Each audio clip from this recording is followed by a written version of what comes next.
Welcome to the Colorful Clipboard, where we discuss the building blocks of making dough in childcare. I'm Kate. And I'm Carrie. Welcome back to Colorful Clipboard, and today we are going to talk social media. We're not exactly sure where this is going to go and all the different aspects, because social media it's everything, right? It is media. So there are programs that use this entirely from their marketing standpoint. It is social, which means that people use this to communicate and to get to know each other. But then there's just all the different types, right? There's the Instagram and the Facebook and the Snapchats and Facebook groups and Facebook Lives and TikToks and now Instagram Reels. Because they're trying Reels. They're trying to compete with TikTok.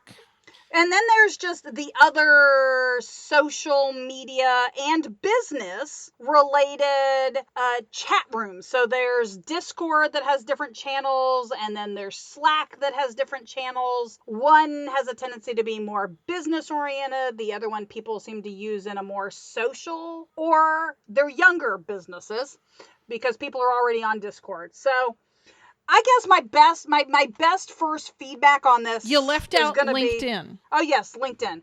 Well, yeah. So LinkedIn is definitely, it falls into the gamut of social media though. But as far as social, it's more business social still. It is, but it is a place where if you don't have a director support network, it is a place where you can try to build one. That is true. So let's talk about real quick some of the different components of when we start talking social media. Like I said, there's marketing, right?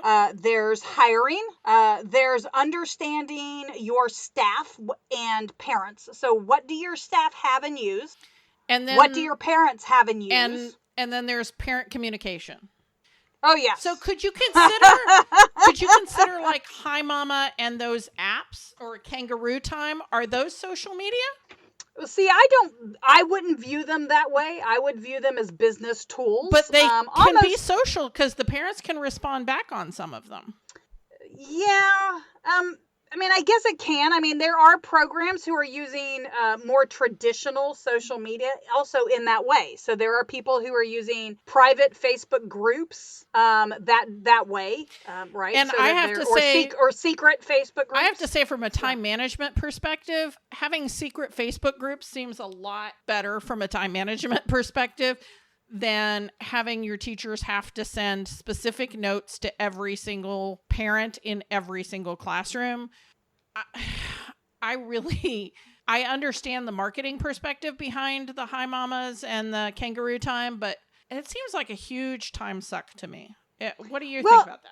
Well, not only is it a huge time suck, but of course I felt that way with the handwriting little notes. But I think it's also, my biggest concern is kind of the reason why we tell people to get rid of the phones in the classroom. I want you to be able to engage with the kids all day, not responding to parents. And so if the program wants to use those kind of apps, I think that's the director's job, or you hire somebody who their only job is to go around to the classrooms all during the day, taking pictures, sending Snapchats, doing their thing, not Snapchats, but sending the little communications to the parents. And if you have a program that's big enough to be able to hire somebody to do that, I think that would be great.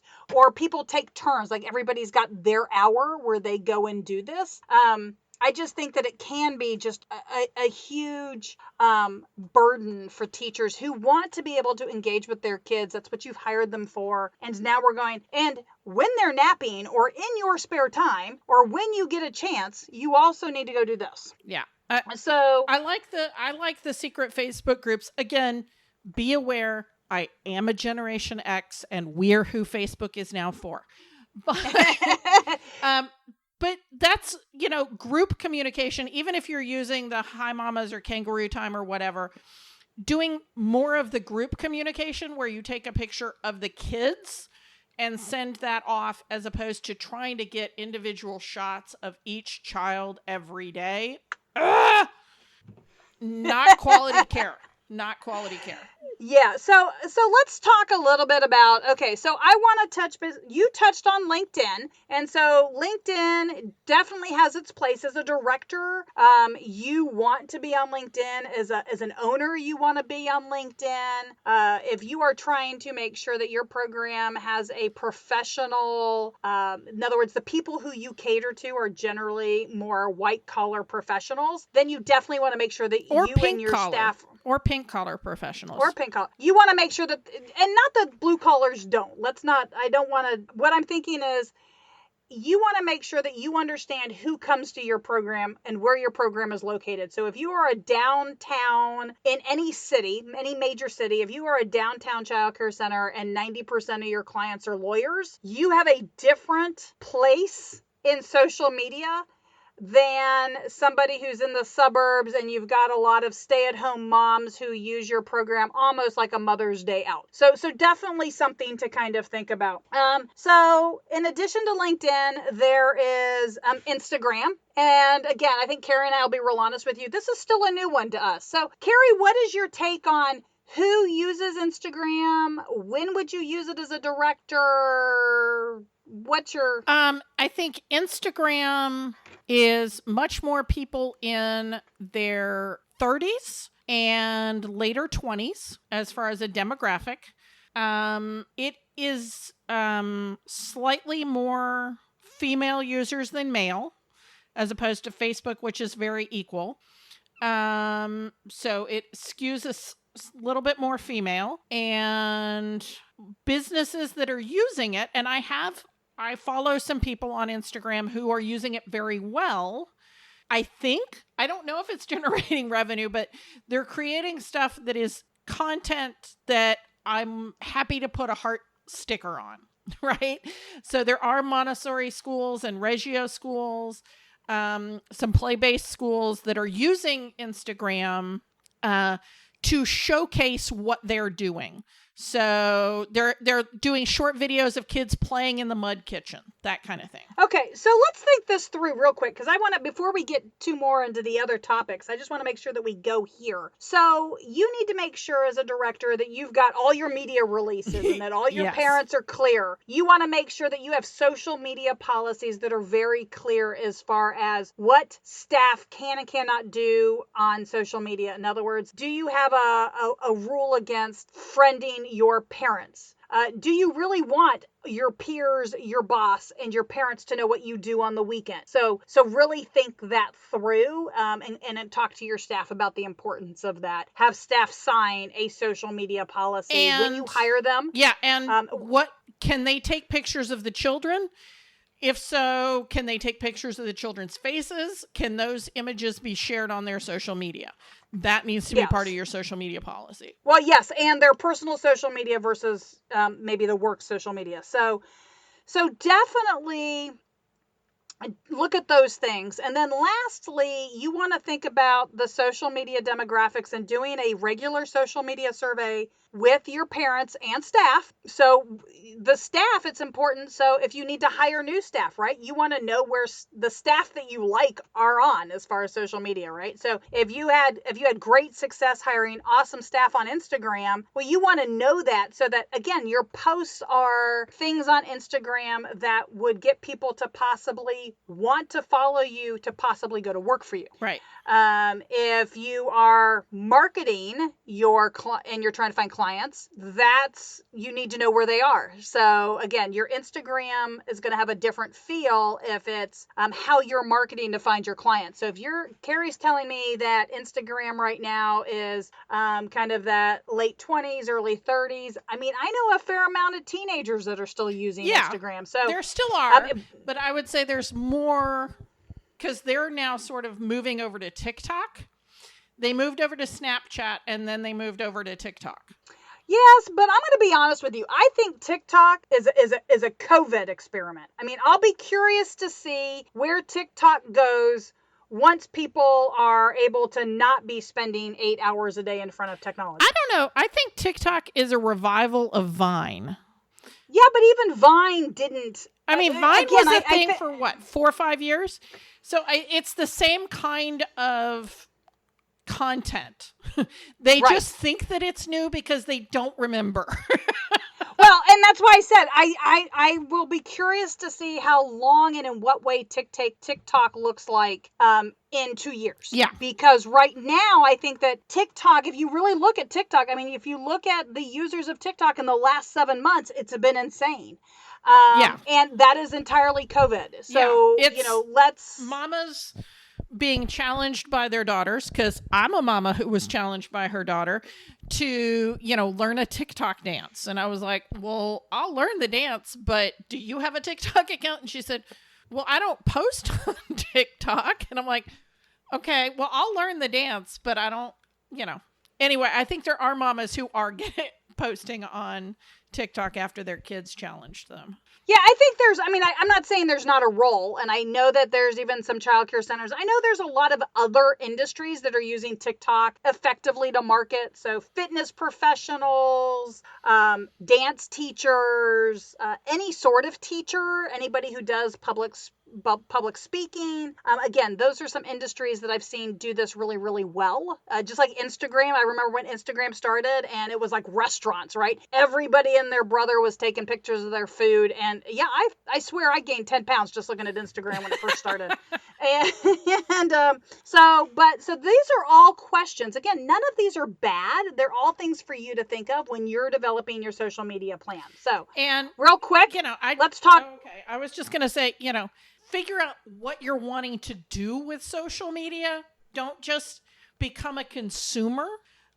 Become a producer of whatever social media it is that you want to be utilizing. I think that's the key thing. Yep, let's come back to that real quick. So if you are enjoying what Carrie and I talk about on Colorful Clipboard, just buy us a cup of coffee or a cup of tea. The website is actually www.buymeacoffee.com/colorful.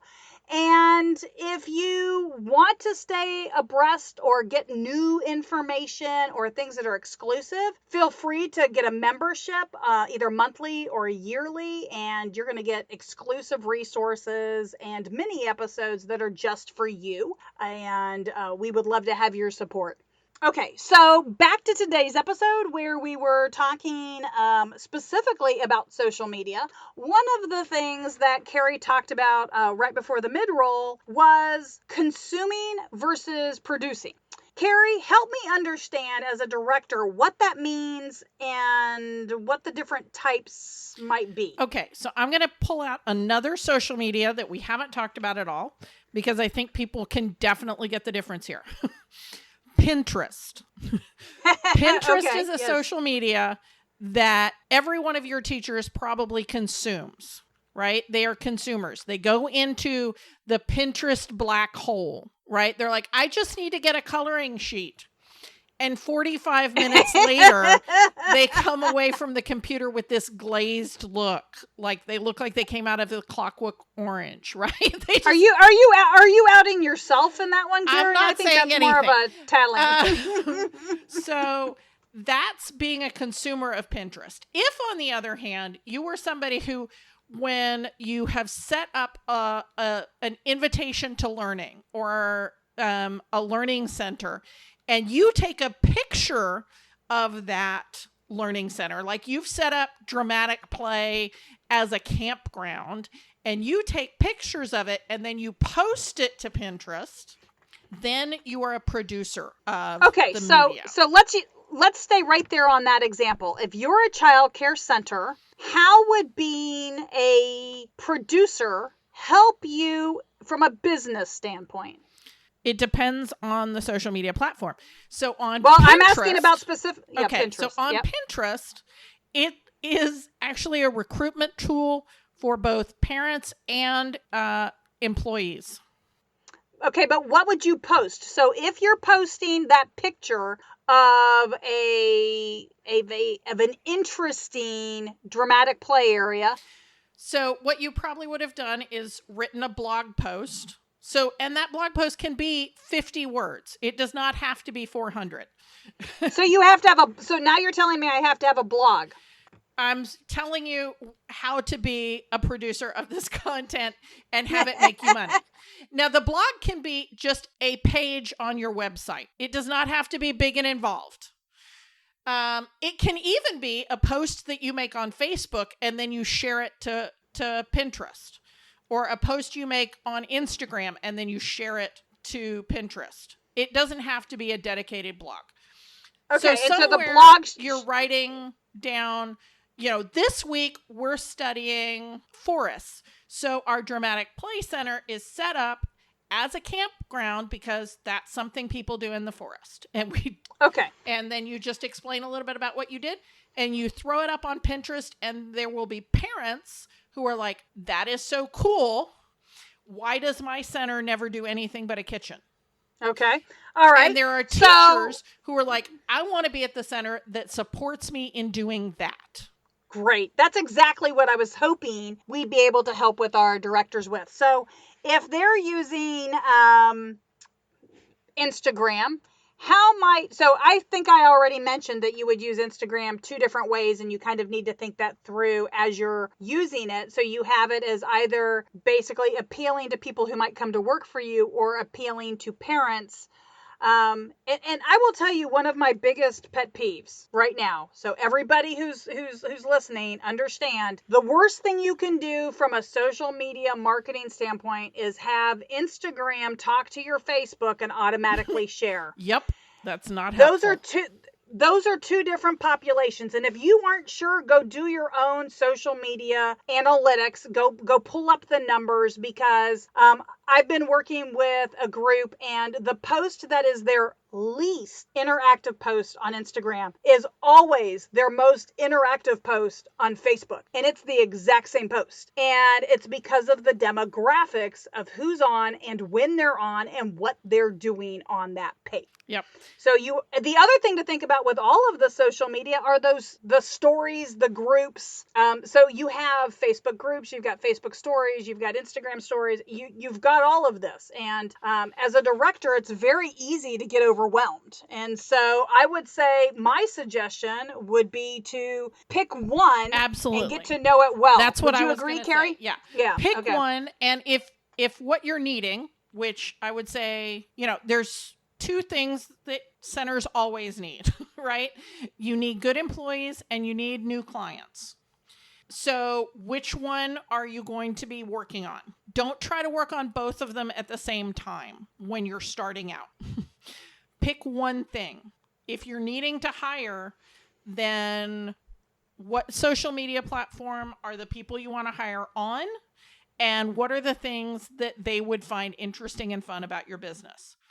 If, on the other hand, your staff is fine and you're actually trying to bring staff back that you furloughed and you're trying to reach out to clientele, where are they and what are they going to find interesting? It's going to be different information.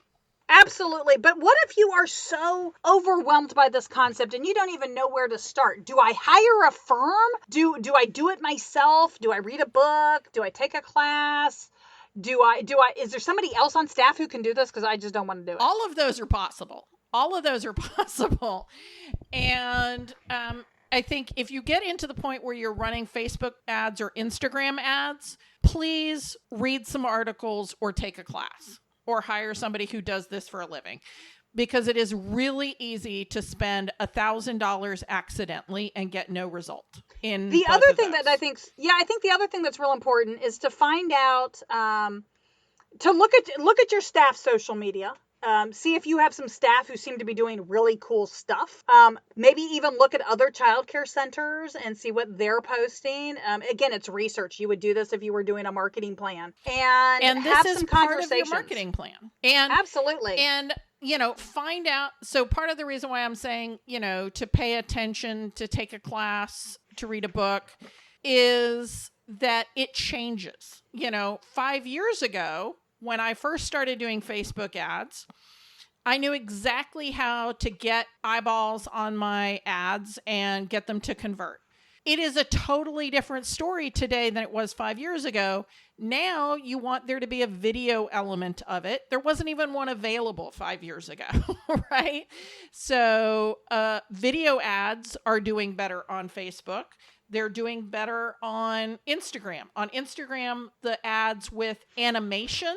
So, they'll have like cartoon zigzag lines or something. That's the thing right now, today on Instagram. I don't know what it's going to be on Thursday. Right? So don't listen to what I'm saying and say, oh, I have to do what Carrie said, because it could be Thursday when you listen to this and it could all have changed. So getting an up-to-date ebook or an up-to-date course is a good thing to do if you're going to go the ads route. But if you're doing organic traffic, you don't need to spend that money. You just have to experiment. But if you're spending money, spend the money first on some training.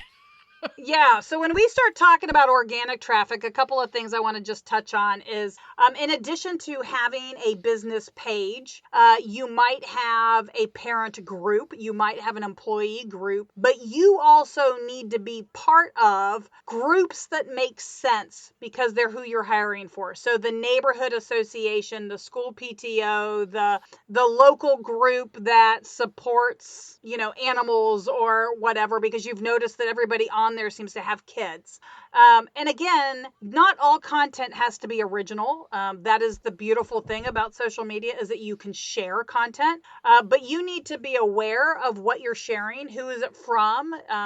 There's a difference between downloading and resharing versus just sharing from that organization. So if you see something really cool on a childcare center, even if that childcare center is in Wisconsin and you're in Texas, you probably don't necessarily really want to do it as a share. You probably want to download the content and upload it as original content, so that people aren't trying to figure out why you're sharing the ABCs of the day from, some Wisconsin childcare center. Right. However, something like an AEYC or Texas AEYC, that's a little different, right? Because those are associations for childcare centers. I'm always a planner, right, Carrie? So I'm always going to say, come up with a plan. And I think that social media requires a plan. I think it requires its own marketing plan. But I will be honest with you, and Carrie and I have both experienced this personally, is I think you need to kind of evaluate those marketing plans project by project, versus for the year. So this is kind of a different way of maybe even thinking or talking than we've had in the past. Marketing plans, especially if you're using social media, need to be really fluid, and you need to be flexible, and you need to be ready for anything that can happen. And so if you think about doing short-term marketing campaigns, for example, it's kind of like when we used to talk about the banners in front of the building. Do you remember that, Carrie? Yep. And people are still doing it. And there are a lot of people doing it wrong. But exactly. That's exactly where I was going with that. How'd you read my mind? So what are they doing wrong with it, Carrie? They hang up a banner on one side of the fence saying, now hiring, and on the other side of the fence, now enrolling, and they leave them both up for 6 months. Absolutely. That's like my biggest pet peeve. I mean, try to be as specific as possible. Infant room, and leave it up for 6 weeks. Then take everything down for a couple of weeks. Then post, toddler classroom. I mean, use a variety of marketing campaigns. And so you're going to do the same thing with your social media. You aren't always, you don't need a 1-year plan to market on social media for new staff. Yeah, I would say the longest any social media, 6 weeks was exactly what I was going to say. The longest any social media campaign should be in a childcare business is 6 weeks, because you're pushing for the, January enrollment cycle, or you're pushing for, hiring for the January enrollment cycle. Those kinds of things. You don't do a 6-month plan. No, because the social media will change in 6 weeks. Like I said, it could change on Thursday. I don't know. And when we talk about campaigns, we're not necessarily just talking about ad campaigns. So do remember that we aren't saying you need to go take a 6-week ad and hire a company to manage something for 6 weeks for you.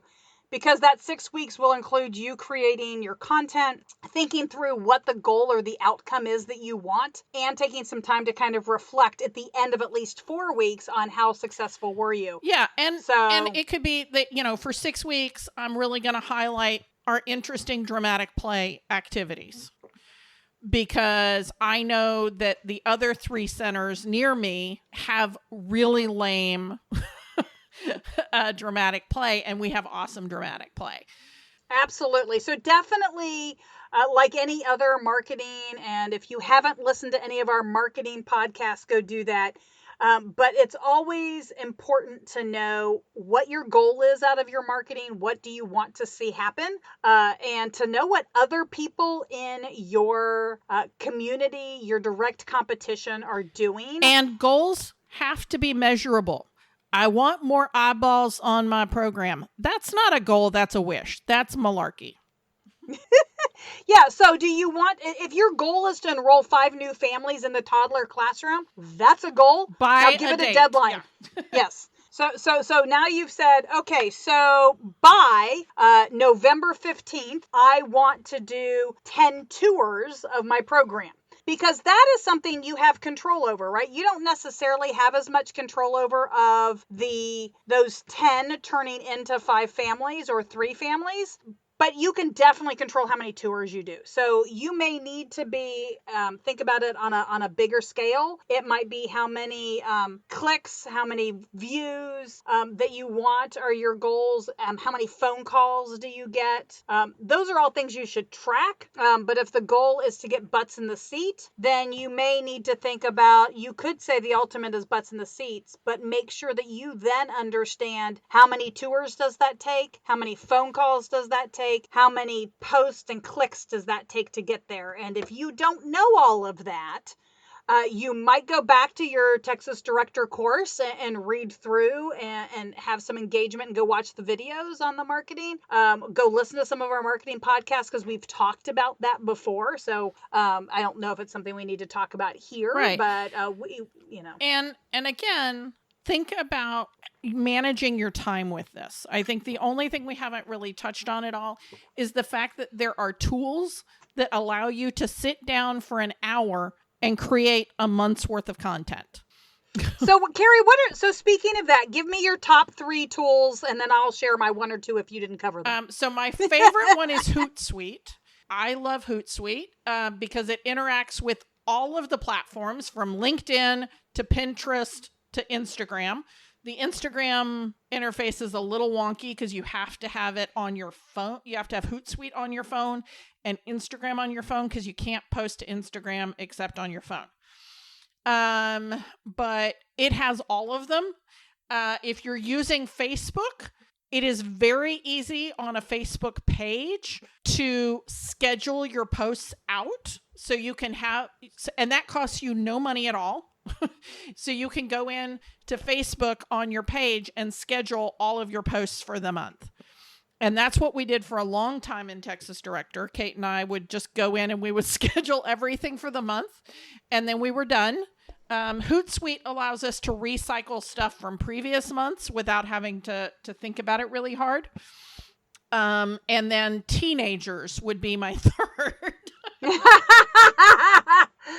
I definitely love me a teenager. We both have used those when we've had them. I'm not sure what I'm going to do when my teenager's no longer around. So if all of a sudden you guys see Colorful Clipboard and Texas Director completely disappear from social media in 2 years, know that we no longer have a readily available teenager. So on that, if you're sitting here and you're stuck for things like artwork, my top choices are going to be Canva. Because that's a great opportunity for you to make some really cool artwork. If you aren't sure or you're not comfortable using pictures of your kids from your program, it's worth a couple of months of Shutterstock to go download some real quality photos. Yep, and you can also get free ones off of Pixabay and Unsplash. Yeah, and so with all of those, though, make sure that the pictures that you're downloading are representative of the kids in your program. So if you're downloading a bunch of really cute pictures and they all seem to have a similar skin tone, and that's not the skin tone of your program, you might want to look for some different types of photos. I did find that was something that was really important when marketing and helping people create their original websites back in the day. People would use a lot of stock photos, but they wouldn't be at all representative of the population who was in their program. Absolutely. And then I think my third one, from trying to find content from your for your social media, is within your program itself, and that is your teachers. That is anybody who works for you in any way, shape, or form, and you ask everybody to give you 3 of their favorite somethings. It could be their favorite activities in the classroom. It could be their favorite pictures that have ever been taken of kids. It could be their favorite storybooks. Absolutely. And then figure out how to work those into your social media so that you're not doing all the content. And, Facebook Lives, again, depending on what you're doing, depending on, how people work, you might have a preschool teacher who is the best storyteller you've ever heard. And maybe you always want to have Wednesdays with Wendy when she does story time. And it's not something you do every day, but you make it where it's exciting, engaging, and something that's predictable. That is why there are things like Taco Tuesdays and Women Crush Wednesdays or Man Crush Mondays or, Science Saturday. Right. These are all things that make it really easy for you when developing your content calendar. And that's exactly what Carrie and I used to do, is we used to sit there, and you'll probably, if you ever get a chance to go look at texasdirector.org on Facebook, you'll probably notice a real theme on Mondays. It's there's monkeys or men every Monday. And so, come up with your own. Again, make it age appropriate. Think about your demographic. Ours are directors and potential directors. So us having Man Crush Mondays is probably appropriate. You may not want to necessarily share those on your business page. So definitely don't necessarily look at our content for you to share on your childcare center. Maybe the hula dancers, depending on, what you're doing that week. So, yeah, we like the hula dancers. So anyway, with that, thank you so much for hanging out with us today on Colorful Clipboard, and we look forward to talking to you next week. Thank you for listening to Colorful Clipboards. Connect with us on social media at Colorful Clipboard, or send us an email to hello@colorfulclipboards. Send us your voicemail with your own questions and stories. If you want to keep learning with us, visit Texas Director, where we continue to have seminars, licensing, programs, and more. This show has been made by me, Carrie Casey, and Kate Young, with assistance from Hallie Casey and Marie Young. If you learned something today, share the show.